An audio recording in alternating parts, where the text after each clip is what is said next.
Vandag bevind ons in Handelinge 11. Die nuus oor God se werk onder mense wat nie Jode is nie, het soos 'n veldbrand versprei. Toe Petrus kort daarna weer in Jerusalem aankom, het gemeentelede wat die besnydenis en Joodse gebruike streng onderhou het, hom voor stok gekry.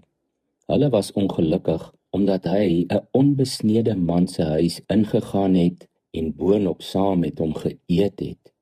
11 vers 1 tot 3 in die boodskap. Hoor jy wat die aanklag in vers 3 is? Nie jy het vir hulle gepreek nie, maar jy het saam met hulle geëet. Preek op 'n afstand was aanvaarbaar. Aansit aan dieselfde tafel was die krisis. Want om saam met iemand te eet is om te sê, ek assosieer met jou, ek deel met jou die etenstafel.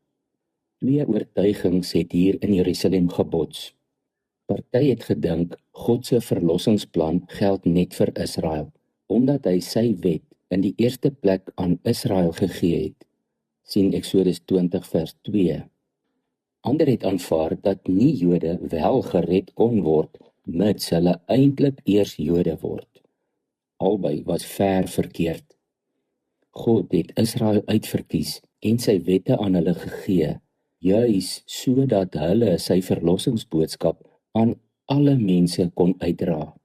Onder andere Genesis 12 vers 3, Jesaja 49 vers 6, Sagaria 2 vers 11 en ook in Romeine 15 vers 9 tot 12.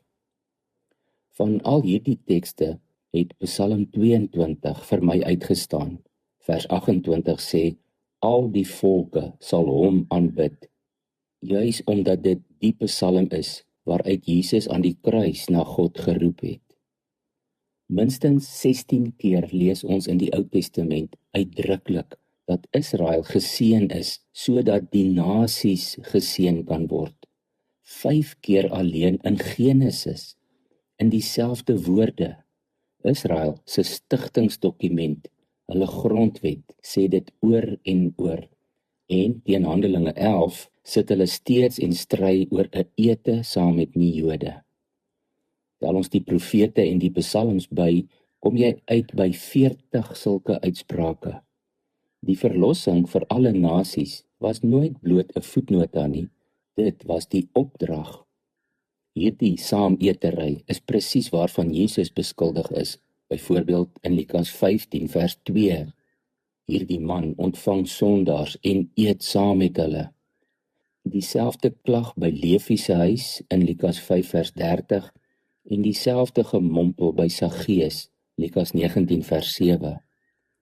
Na al die jare, na die verloning by die vuur, na Pinkster, nou eers lyk Petrus uiteindelik soos sy meester.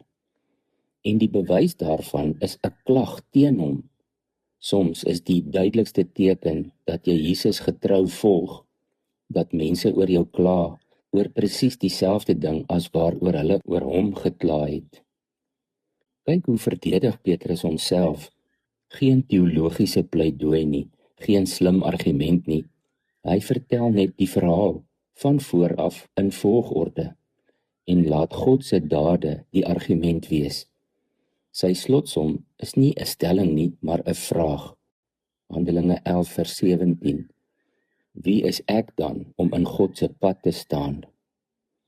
Paulus skryf later in Romeine 15 vers 7, aanvaar mekaar dan, soos Christus julle ook aanvaar het. Die maatstaf is nooit ons persoonlike gemak of voorkeure nie, dit bly altyd Jesus se aanvaarding. En die Here self staan nog steeds by deure, hy sit nog steeds aan by menige tafel. Die vraag vir vandag is, by wie se tafel sal jy nie wil sit nie? En wat sê dit oor 'n geloof waar mense Jesus net navolg, mits dit hulle pas? Nee, ons kan God nie inperk tot wie ons by ons tafel wil hê nie. Kom ons bid saam. Here, baie dankie dat U Petrus se oë oopgemaak het. Dankie dat U met hom bly werk het, totdat hy uiteindelik ook baie duidelik in U voetspore gevolg het. Werk ook deur elkeen van ons en my ook, dat ek nie my persoonlike gemak of voorkeure voorop sal stel nie. Here Jesus, ek wil u liefde en u genade en u heiligheid weerkaats na die wêreld toe. Help my daarmee vandag ook asseblief. Amen.